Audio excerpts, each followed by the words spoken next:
Have you ever felt alone while being with the person you love?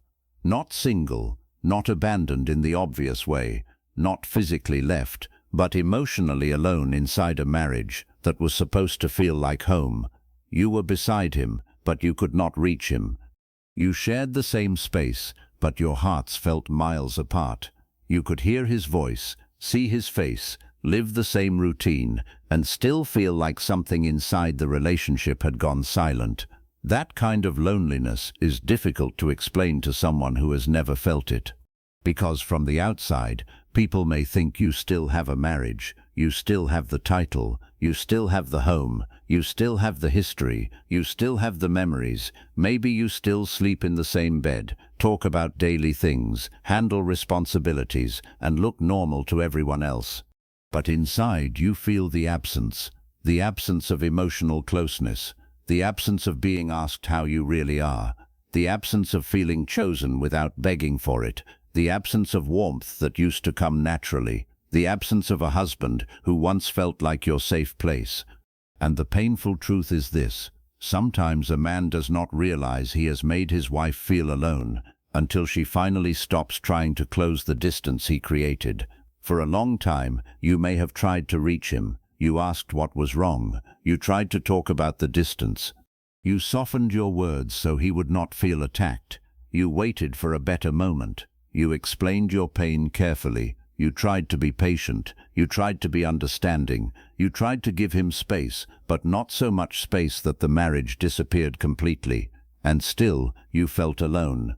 Not because you wanted too much, not because you were too emotional, not because you were impossible to love, but because emotional loneliness is what happens when one person keeps reaching while the other keeps withdrawing. It happens when your heart keeps asking for presence, but receives avoidance. It happens when your pain keeps asking to be seen, but receives defensiveness. It happens when your need for connection keeps being treated like pressure.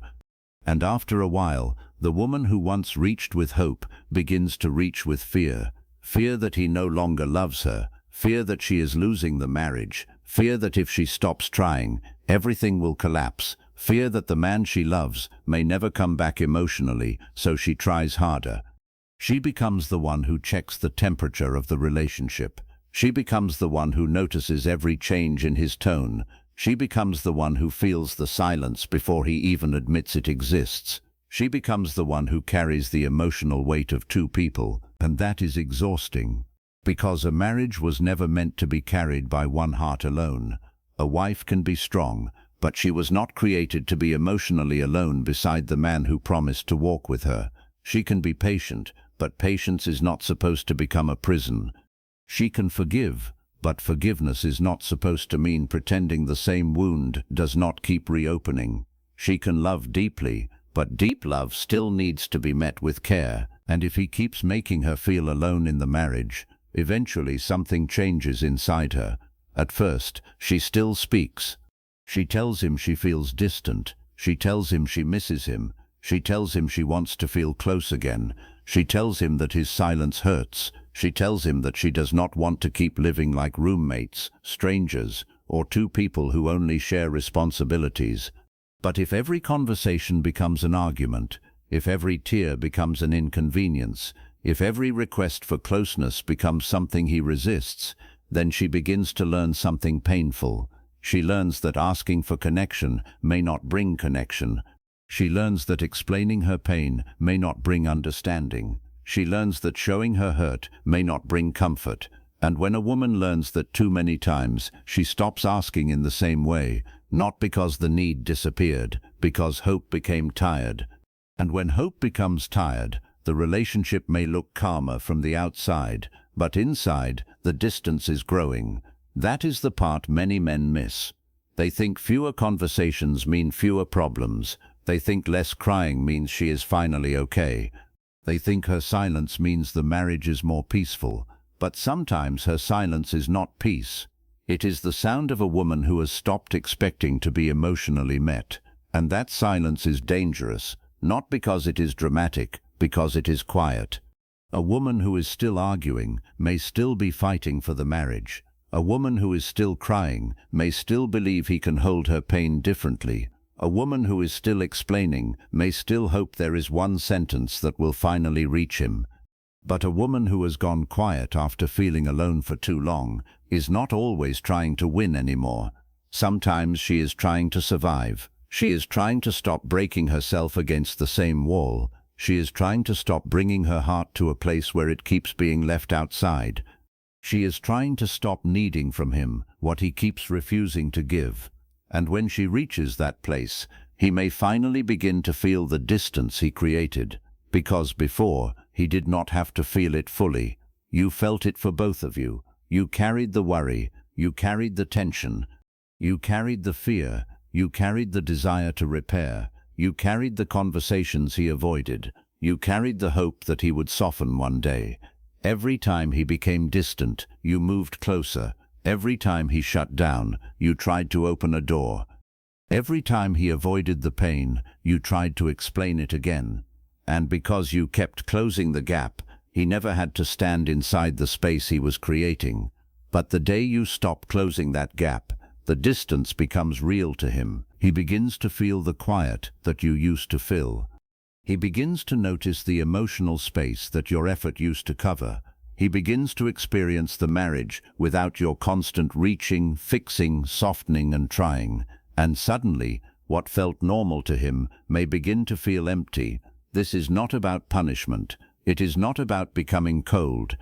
It is not about making him suffer so he understands you. It is about no longer protecting him from the consequences of his emotional absence. For too long, you may have protected him without realizing it. You protected him from silence by always starting the conversation. You protected him from discomfort by softening your pain. You protected him from responsibility by accepting small signs of effort and calling them change. You protected him from feeling your absence by always making sure your love was available. But a man cannot truly understand the distance he created if you keep rescuing him from feeling it. And a marriage cannot heal if only one person is allowed to avoid the truth. So when you become still, something honest begins to happen. He may wonder why you are different. He may wonder why you are not asking like before. He may wonder why you do not chase the conversation. He may wonder why your energy feels quieter. And if he is willing to be honest with himself, he may begin to realize that your silence did not come from nowhere. It came from all the times you felt alone and he did not come closer. It came from all the moments you needed reassurance and received distance. It came from all the conversations where you tried to explain your heart and left feeling even more misunderstood. It came from all the nights you lay beside him and still felt like you were grieving him. That is a painful kind of grief, grieving someone who is still there, missing someone who is still in your life. Longing for closeness from a person who is close enough to touch, but emotionally out of reach. That kind of loneliness can make a woman question everything. She wonders if she is asking for too much. She wonders if marriage is supposed to feel this empty. She wonders if he even notices her pain. She wonders if the man she married is still somewhere inside the man who keeps pulling away. And maybe that is why she stayed hopeful for so long. Because she remembered him. She remembered the beginning. She remembered the warmth, the laughter, the way he used to look at her, the way connection once felt easy. She remembered the man who made her believe she would not have to feel alone anymore. So she kept waiting for him to come back emotionally. But the hardest truth is that memories cannot carry a marriage forever. The beginning cannot replace the present. Potential cannot replace effort. Love cannot replace emotional responsibility. And a wife cannot keep living on small reminders of who he used to be while starving for who he refuses to be now. If he made you feel alone in the marriage, it may not have happened in one big moment. It may have happened slowly, in small dismissals, in cold replies, in conversations he avoided, in moments where he looked at his phone instead of your face, in the times he told you nothing was wrong, while everything inside you knew something had changed. In the nights when you wanted comfort, but felt like your emotions were too much for him. In the days when you stopped asking because asking hurt more than silence. That is how loneliness enters a marriage. Quietly. Not always through betrayal. Not always through shouting. Not always through one dramatic event. Sometimes loneliness enters through neglect, through emotional laziness, through avoidance, through two people being together.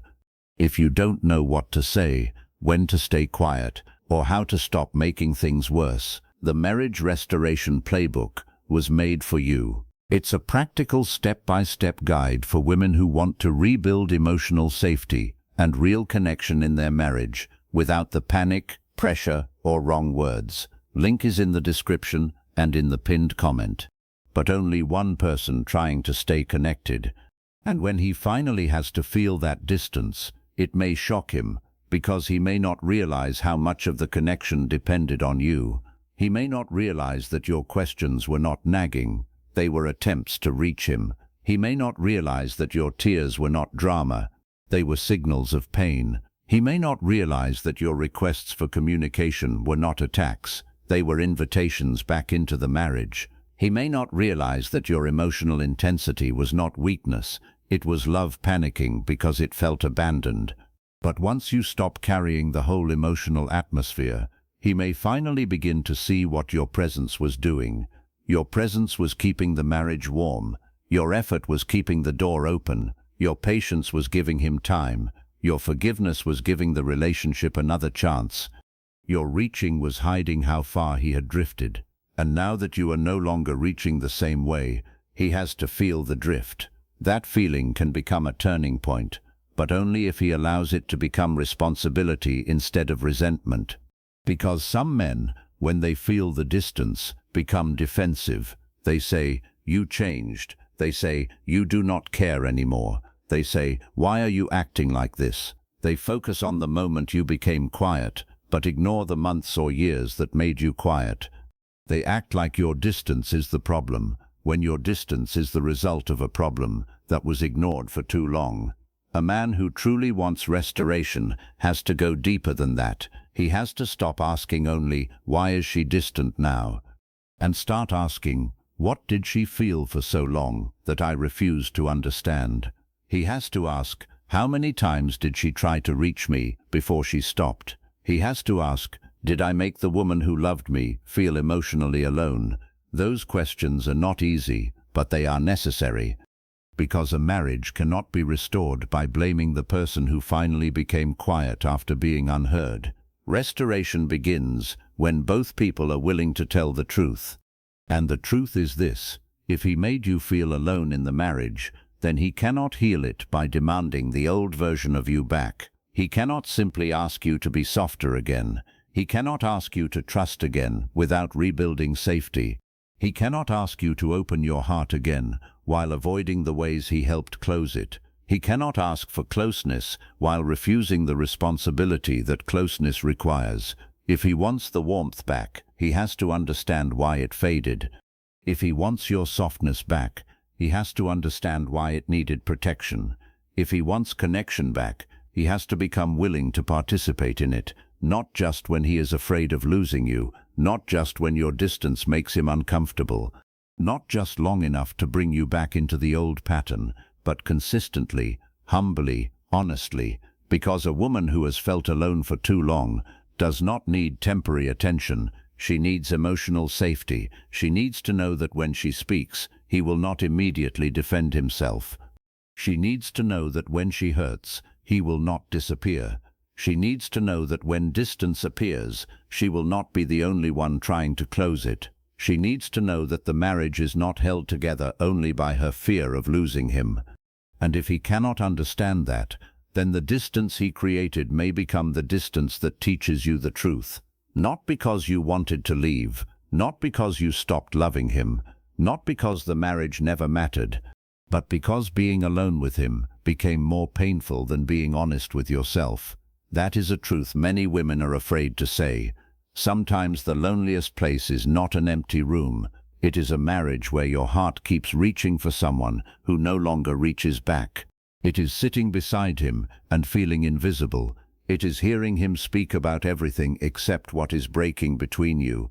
It is wanting to be held emotionally, not just physically near. It is realizing that you can share a life with someone and still feel like you are carrying your heart alone. And if that has been your reality, then your healing cannot begin with more chasing. It begins with stillness, not coldness, stillness, the kind of stillness that says, I will stop running after emotional closeness from someone who keeps walking away from it. The kind of stillness that says, I will no longer call it love when I am losing myself to keep this together. The kind of stillness that says, I am willing to restore this, but I am not willing to restore it alone. That is not giving up. That is emotional maturity. Because love without truth becomes denial. Patience without boundaries becomes self-abandonment. Forgiveness without change becomes a cycle. And marriage without emotional presence becomes loneliness with a title. You deserve more than that. You deserve to feel seen, heard, valued, and emotionally safe. You deserve a love where your heart does not have to scream to be noticed. You deserve a marriage where your pain is not treated as pressure, but as something worth understanding. And if he is willing to wake up, then maybe the distance he created can become the doorway to a deeper repair. Maybe he can learn to listen differently. Maybe he can learn to come closer without being chased. Maybe he can learn that your silence is not the enemy. It is the evidence of what has been neglected. Maybe he can finally understand that he did not just lose your attention, he lost access to the version of you that felt safe loving him freely. But if he wants that version back, he cannot simply ask for her. He has to help rebuild the safety that allowed her to exist. And if he does not, then your stillness may become the beginning of your own return. Return to your peace. Return to your clarity. Return to the woman who existed before she became consumed by his distance. Return to the part of you that remembers love should not require emotional starvation. Maybe he made you feel alone in the marriage. Maybe he did not see it when it was happening. Maybe he thought your love would keep reaching forever. But now, as you stop carrying the distance for both of you, he may finally have to feel what he created. He may have to feel the silence you used to soften. He may have to feel the space your effort used to close. He may have to feel the absence of the woman who kept trying to make him understand.